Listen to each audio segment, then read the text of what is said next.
How do you text to develop or maintain relationships with people? This was a thought I had earlier this week while I was taking my Sunday morning Alright y'all, I'm gonna need your input on this one, cause in the last video, I already told you guys I text like an unk. I might be out of touch here. To revisit, I pretty much only text to send updates, make plans, or ask quick questions. I like the way someone in the comments of the previous video calls it, sticky note conversations. But it makes me wonder if the only reason I'm able to get away with this is because I've developed my relationships with my circle well enough to the point that I don't need to be constantly talking or hanging out with them to know that we're good. I think it helps that once you get older, you and everyone in your circle gets busier, so you guys realize that everyone's got their own thing going on, and it's no hard feelings if they aren't keeping in touch all the time. Plus, it makes those hangouts you are able to have that much more valuable. Literally this past week, I FaceTimed one of my best friends that I haven't talked to in what felt like years. It was actually just a month. And we were on call for like 4 hours catching up, talking about anything and everything. We basically picked things up where we last left off, and it was an absolute blast. But does it work like that for people you don't really know too well? Or do you have to establish a good foundation with them first? One of the things that comes to mind for me when thinking about this is texting. For better and for worse, we live in the digital age, and the reality is texting is core to our means of socialization and interaction with others. At the end of the day, it's just a convenient means for keeping in touch with people in a non-committal way, because you can just reply whenever you want. It's especially convenient when you haven't really built that connection with someone well enough to want to make time in your schedule to hang out with them. Which sounds kind of bad, but let's be real here. We have a priority list of people we would rather spend our time with, which is okay. And so, texting could be a way of establishing that foundation with people. For those that need to warm up to people through text first, this works. But for others like myself, who prefer to just straight up hang out in person, we might be out of our element, because our texting styles might create misunderstandings. Yeah, I'm gonna expose myself here. I'm the type of motherfucker that goes off the grid for weeks or months at a time, but if you ask me to hang out and we're cool like that, I will spawn out of nowhere and act like I never left. But that's only for people I'm cool with. See, whenever I'm texting someone I'm not too familiar with, there's this gnawing feeling in the back of my head that tells me that I should switch up my texting style, so I don't give off the impression that I'm ghosting or being nonchalant. But since it's so foreign to me, I end up overthinking everything to the point that it feels like I've lost my ability to act like a human. Alright, so I got this girl's number, we've been texting pretty casually, and the vibe seems to be going well. She's been talking about a hobby she's picked up recently and how she's taking classes for it. I've always wanted to give it a try myself, but I didn't have anyone I could go with, so maybe this is a good opportunity to invite her to take classes together. Should I respond with, "Yo, that's dope. I've always wanted to take classes myself, but I've put it off because I didn't have anyone to go with. We should go together sometime so you can show me how it's done." Shoot, does that sound forced? What if she thinks I'm bullshitting just so we could meet up? What if she's not comfortable enough yet and I'm scaring her off? Maybe I should put an emoji or abbreviate some words so it doesn't look like I'm writing a corporate email. Dog, what the f is all this overthinking? It's true that you want to try this hobby out. It's also true that you want to spend time and develop a connection with this person outside of just texting. This is killing two birds with one stone. What's there to overthink?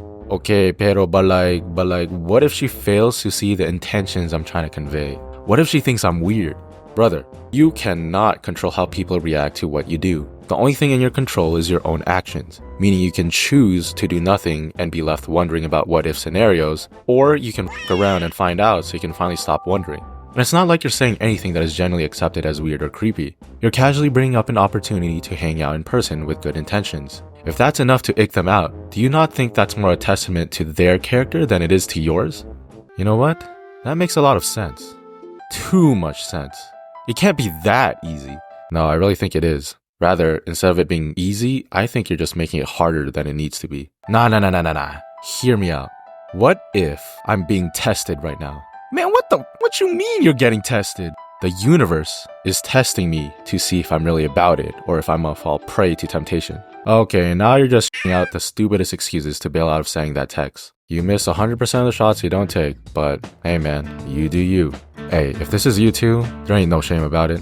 It's easy to overthink and psych yourself out when it comes to texting. If you struggle with finding the right words to say or overthinking how it'll be perceived, just ask your friends for advice. If they're just as lost as you are, or you need to respond ASAP and your friends are MIA, use Social Wizard, an app designed to help you up your game. Maybe there's someone you're eyeing but don't really know how to go about starting conversation with them. You can upload a photo and give context about them, and the app will use that information to provide some suggestions for what to say. Alternatively, maybe someone sent you something you just don't know how to respond to. You can upload a screenshot screenshot of those receipts or manually type it out, and the app can give you suggestions for how to respond based on what tone you're going for. Let me just go ahead and revisit some dark times to give you examples for what I mean.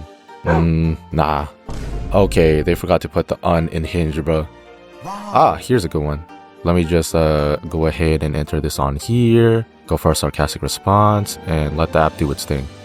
Oh, damn, that shit's actually crazy. What the fuck? The AI has been backtested against thousands of conversations and what-if scenarios, so rest assured it's not going to hit you with some "chat, is this real?" type responses. Well, unless that's what you want it to do. Social Wizard has a 3-day free trial so you can test it out for yourself. Go ahead and download on iOS or Android today. Thank you, Social Wizard, for sponsoring this video. When it comes to overthinking and reading into text, it all stems from this concept called digital body language. It's kind of a loose term, but it's basically the equivalent of body language in the digital world. In real life, smiling, nodding, and attentively listening to someone speak are signs that you're engaged in the conversation with a person. On the other hand, being on your phone scrolling through TikTok while someone is talking to you because you're a brain-rot dopamine demon gives cues to the other person that you aren't interested or care enough to engage in the conversation with them. In the same vein, when you like someone's post on Instagram, it's a gesture of positive acknowledgement that shows your support for that person. When you're responsive when texting, it suggests that you care enough to take the time at that moment to reply back. When your texts have substance and emotion, it shows that you're engaged in the conversation. Body language, both in the real and digital world, are supposed to be cues that help you read a social situation so that you can act accordingly. However, I think the problem with digital body language is that it's easily fabricated and heavily influenced by how much content we consume online. It's easier to tell when a person is angry, happy, or uncomfortable in the real world because their body language might show them being tense or smiling or closing themselves off. However, you can't really say the same for digital body language because it's literally just pixels on a screen. The emotions behind someone's usage of the skull emoji could range from just a little smirk or to running laps around the house dying of laughter. Someone liking your post on Instagram could be a result of them being your diehard fan or because they double tap the screen out of habit. Furthermore, the very implications of digital body language are simply constructs from what we see online. If you consume content about texting icks or dating red flags that say that dry texting or taking too long to reply is bad, you would probably interpret such digital body language in a negative manner. But for those that aren't online as much, they won't even know that their digital body language is being interpreted negatively. For one person, dry text and long response times may imply that the person is busy. For another, it can be interpreted as emotional unavailability.